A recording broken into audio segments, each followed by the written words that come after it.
숨겨진 연결들을 드러내는 기도의 신비, 숨겨진 연결들을 드러내는 기도의 신비라는 제목으로 하나님 말씀 증거하도록 하겠습니다. 큰 흐름을 보면은 그 여리고성이라는 거대한 철옹성을 우리 믿음의 능력으로 무너뜨렸습니다. 큰 승리를 거두게 되었죠. 그 다음에는 이제 별로 크지 않은 성인데 아이성이라고 여기서 이제 패배하는 사건이 나옵니다. 근데 이 사건은 두 가지 사건이 이렇게 얽혀 있습니다. 서로 다른 두 사건인데 겉으로 볼 때는 상관이 없어 보이는 사건입니다. 근데 두 개가 씨줄과 날줄 같이 이렇게 엮여 있다라는 것입니다.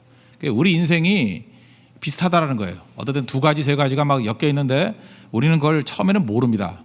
오늘 본문을 보니까 첫 번째는 아간의 범죄입니다. 한 사람 개인의 범죄예요. 그리고 또 하나는 아이성 전투에서의 패배입니다. 이 두 가지가 이렇게 섞여 있다라는 거예요.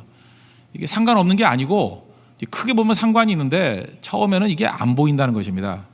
한번 내용을 보시면 7장 1절을 보니까 하나님께서 6장에서 그 여리고성을 무너뜨리고 난 다음에 거기 있는 모든 것들을 다 진멸시키라. 진멸이라는 건 다 불태워 없애라 그랬습니다. 그리고 금속들 있지 않습니까? 금이나 은이나 뭐 이런 것들 태울 수가 없잖아요. 그런 것들 다 여호와의 곳간에 갖다 두라. 이게 여호수아 6장 18절 19절에 나온 말씀입니다. 19절만 보시면은 은금과 동철 기구들은 다 여호와의 구별될 것이니 그것들을 여호와의 곳간에 드릴지니라. 이렇게 명령하셨습니다. 근데 이거를 개인적으로 어긴 사람이 있었다라는 거예요. 그게 이제 아간이라는 사람의 범죄입니다. 하나님 앞에서 우리가 많은 죄들이 있는데 그 중에 하나가 이 탐욕의 죄가 이게 만만치 않은 죄입니다. 신약 성경에도 보면은 초대교회 상황에서 아나니아 삽비라가 헌금을 반밖에 안 드렸음에도 불구하고 다 드렸다고 이렇게 속였죠. 그럴 때 이제 즉사하지 않습니까? 여기도 또 마찬가지라는 거예요. 이 아간의 범죄도 이게 돈 문제입니다. 이 탐욕의 문제를 하나님이 철저히 다루시더라는 것입니다. 하나님이 분노하셔서 이 아간의 범죄를 지금 다루고 있다라는 것입니다.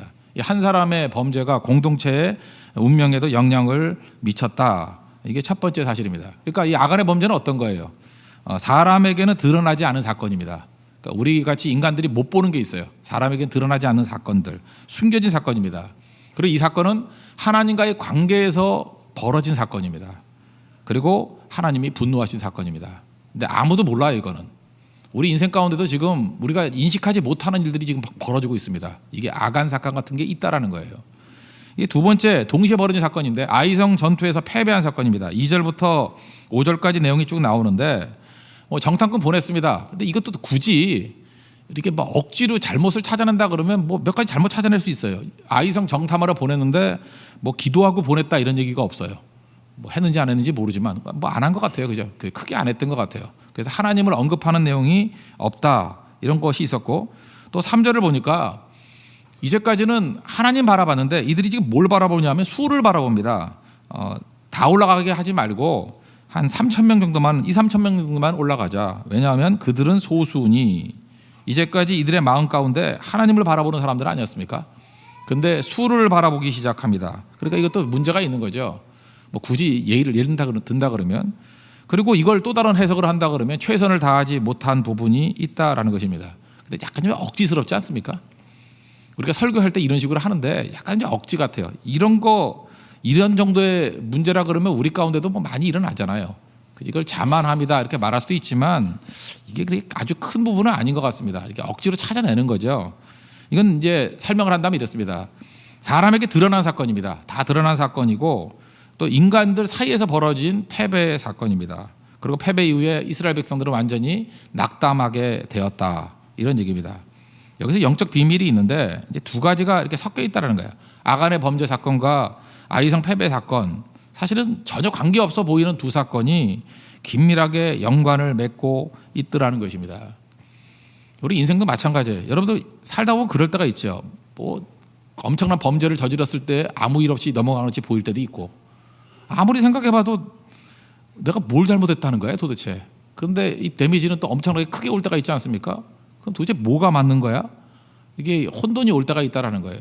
그 왜 그러냐면 우리가 이 벌어지는 모든 사건을 다 이해하지 못하기 때문에 그렇습니다. 이거 비슷한 얘기가 우리가 잘 알고 있는 요셉 같은 예를 한번 들어보십시오. 요셉이 애굽의 노예로 팔려갔어요. 우리가 그걸 앞에 있는 본문을 갖고 막 억지로 짜내죠. 왜 노예로 팔려가게 됐나? 그럴 때 그 아버지의 편애 때문에 그렇다. 아니 아들이 12이 있으면 다 똑같이 채색 옷을 입히든지 아니면은 전부 다 추리닝을 입히든지 하지 왜 한 놈한테만 채색 옷을 입히고 나머지는 추리닝 입히니까 이게 분열이 일어나서 파는 거 아니냐? 이건 아버지 잘못이다. 또는 얘가 또 문제가 좀 있어요. 형들이 좀 잘못하면 그건 좀 덮어줄 줄 알아야지. 요셉은 또 고자질했다 그러죠. 아버지한테 다 고자질하니까 그 입이 그 경건치 못해가지고 팔릴만도 해. 뭐 이렇게 설명할 때도 있고. 또 하나는 뭐죠?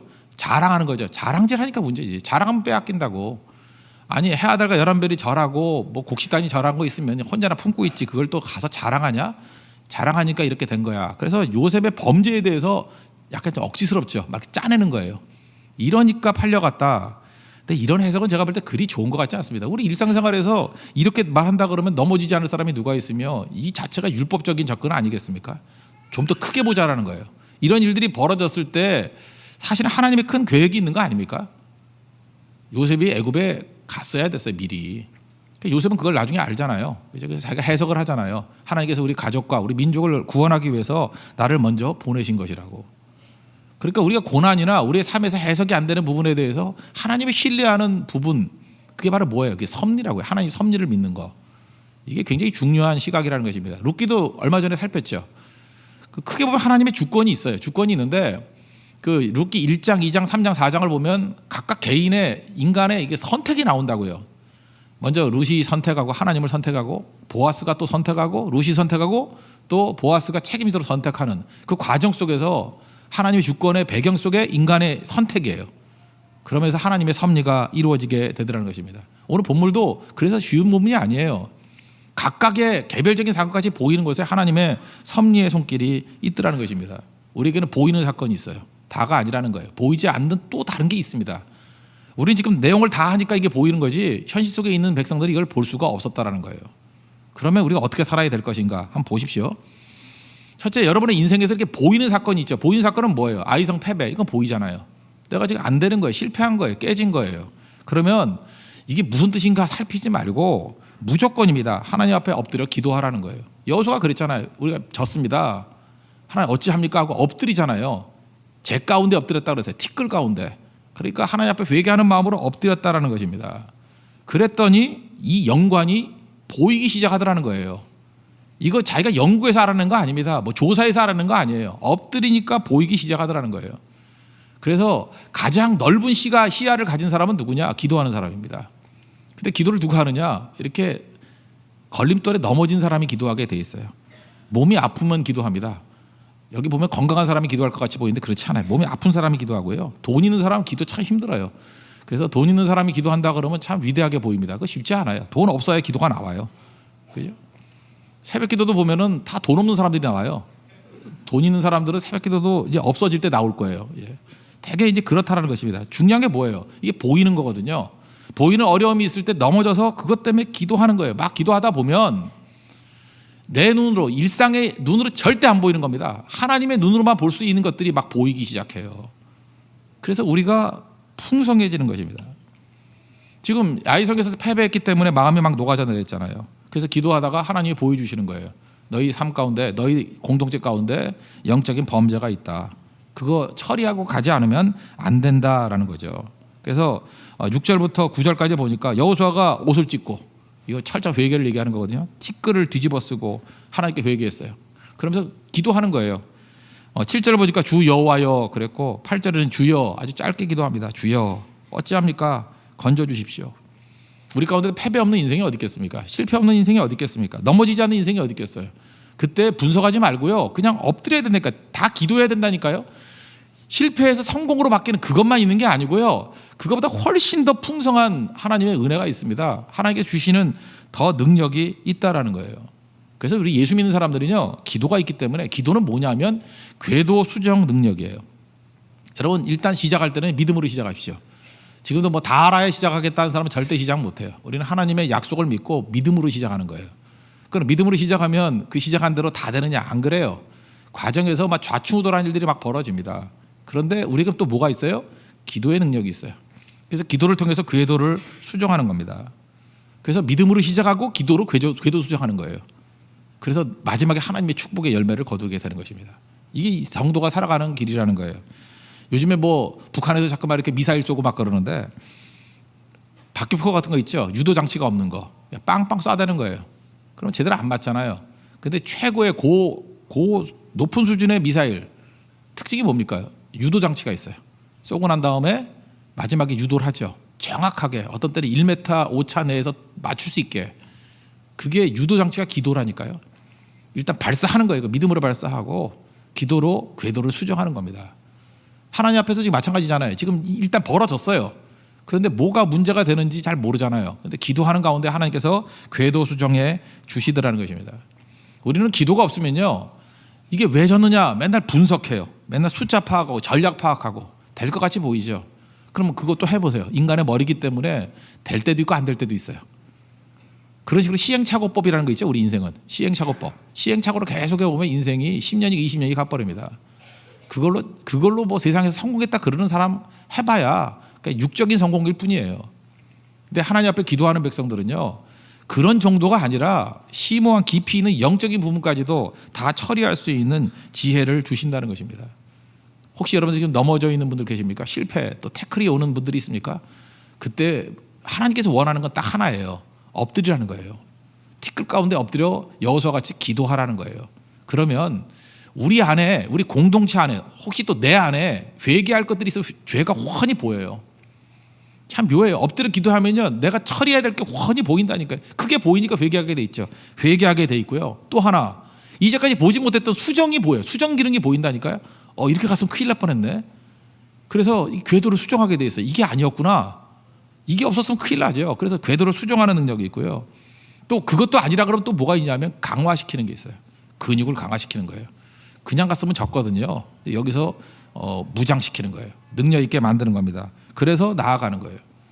그래서 성도는 실패가 절대로 아니라는 것입니다. 거기서 얻는 유익이 너무너무 크다라는 거예요. 그래서 아이성 실패에서 하나님 앞에 엎드려 기도하는 걸 통해서 우리가 보지 못하는 하나님 수준의 것들을 바라볼 수 있는 그런 믿음의 눈이 열리기를 바랍니다. 이렇게 회개하고 나니까 주님이 주시는 말씀이 뭐예요? 일어나라는 거죠. 10절 보세요. 일어나라. 성경에 보면요, 일어나라라고 표현한 게 신구약 성경 다 합쳐서 7번 나와요. 7번. 이게 첫 번째 여기 나오는 거예요. 일어나라. 여호수아에 나오고요. 사사기에 또 한 번 나와요.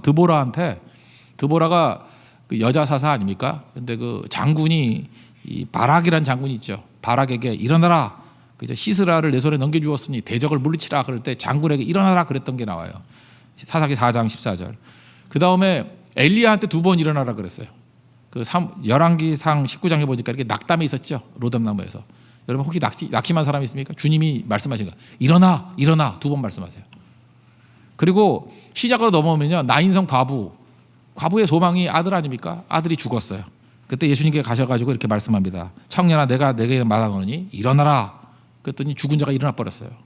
혹시 여러분들 청년 가운데 이렇게 다 심신이 죽어 있는 사람도 있습니까? 주님 오늘 일어나라 말씀하십니다. 일어나면 되는 거야. 일어나라. 그 다음에 사도 베드로가 안진뱅이 만났을 때, 성전 미문에서 안진뱅이 만났을 때, 은과 금은 내게 없거니와 내게 있는 것을 내게 주노니 나사렛 예수 그리스도 이름으로 일어나라. 그래, 걸어라 그랬잖아요. 그럴 때 이 무력한 자가 벌떡 일어나 버리잖아요. 한 번도 걷지 못했던 40살 된 남자가 최초로 걷게 되는 사건이 벌어지지 않습니까? 오늘도 주님이 일어나라 그럽니다. 힘 주십니다. 일어나십시오. 마지막은 베드로 사건이 또 나와요.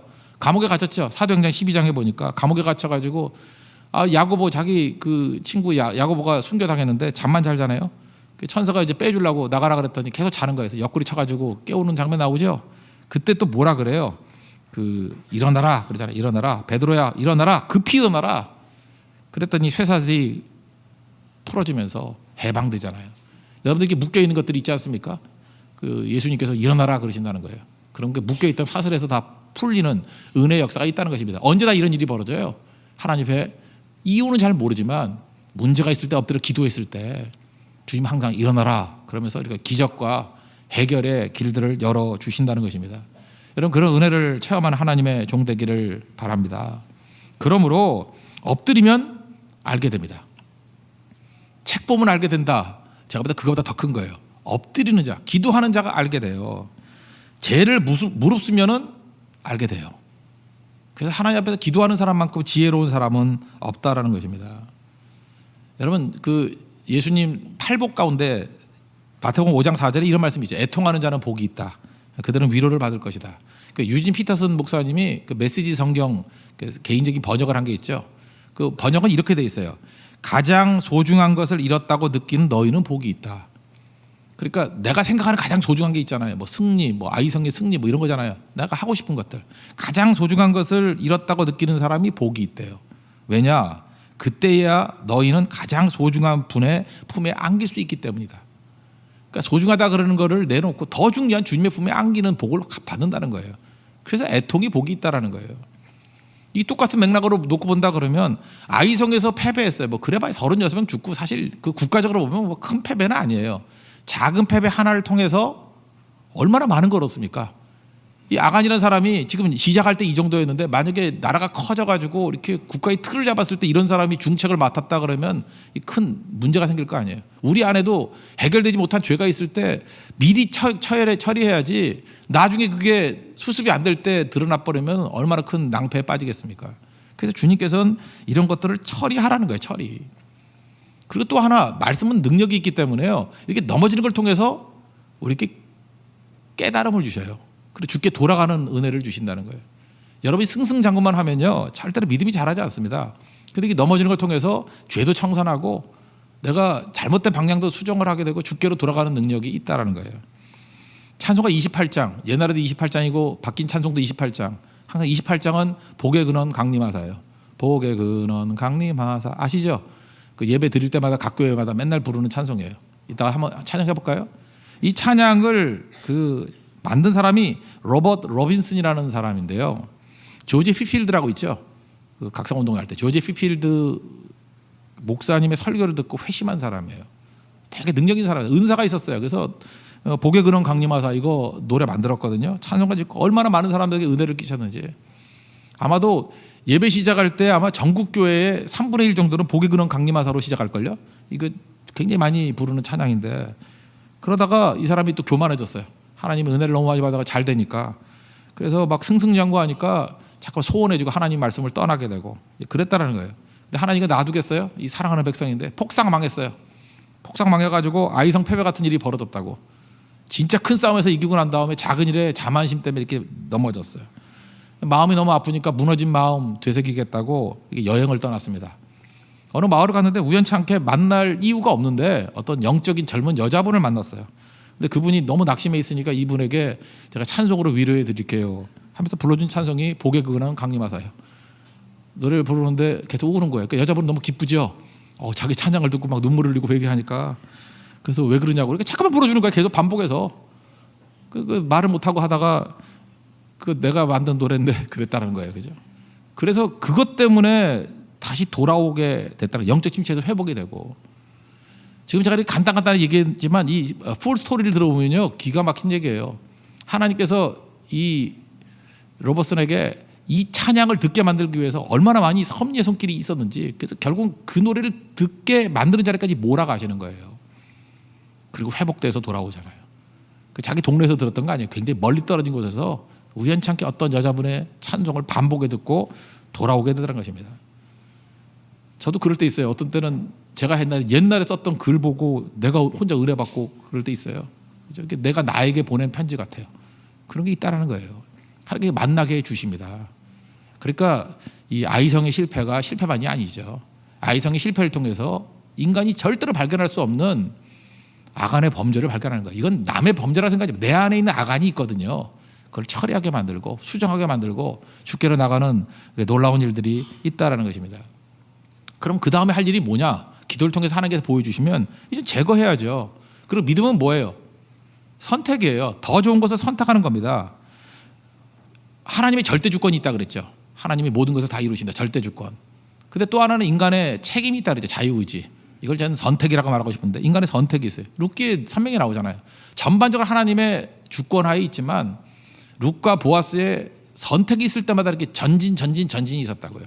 그러니까 믿음의 선택을 해야 된다는 것입니다. 그러니까 믿음의 선택이 뭐예요? 믿음의 싸움을 벌이는 거예요. 어떤 형제 얘기인데요. 믿는 청년이 이제 군대 갔습니다.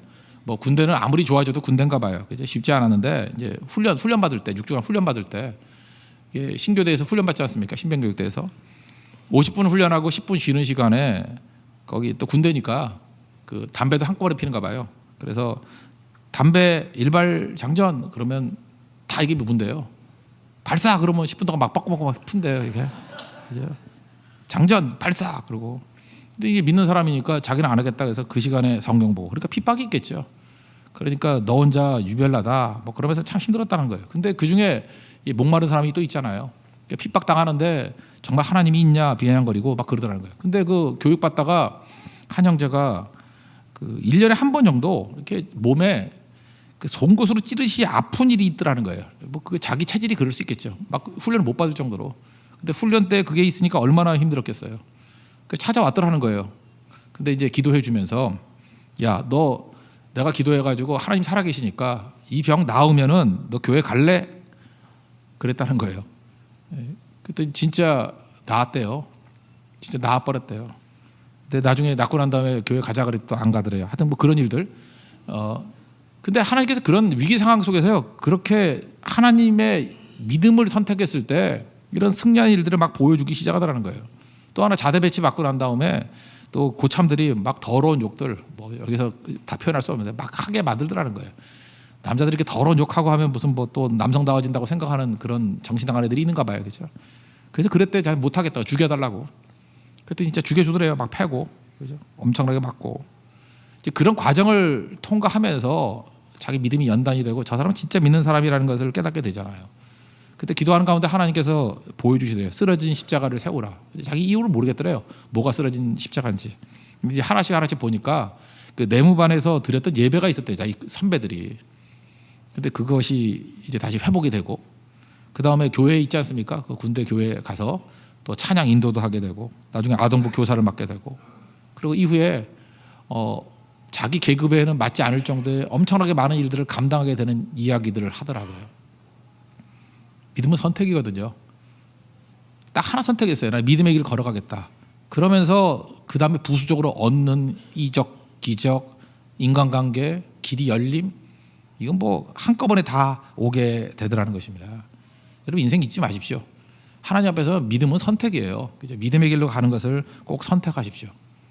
탐욕인데 아간이 잘못했던 게 뭐예요? 원래 이 금은 보화 이런 것들은 하나님의 곳간에 집어넣어야 된다 그랬잖아요. 근데 어디다 집어넣었어요? 자기 곳간에 집어넣었어요. 그것도 선택이거든요. 하나님의 축복으로 살 것인가, 내 힘으로 살 것인가, 내 욕심으로 살 것인가, 선택하는 거예요. 근데 욕심으로 살면 아간같이 된다는 거예요.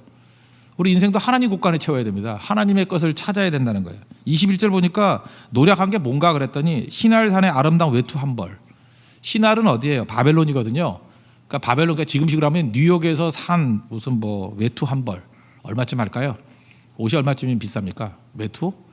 그냥 300만 원이라 합시다. 300만 원. 은 200세겔.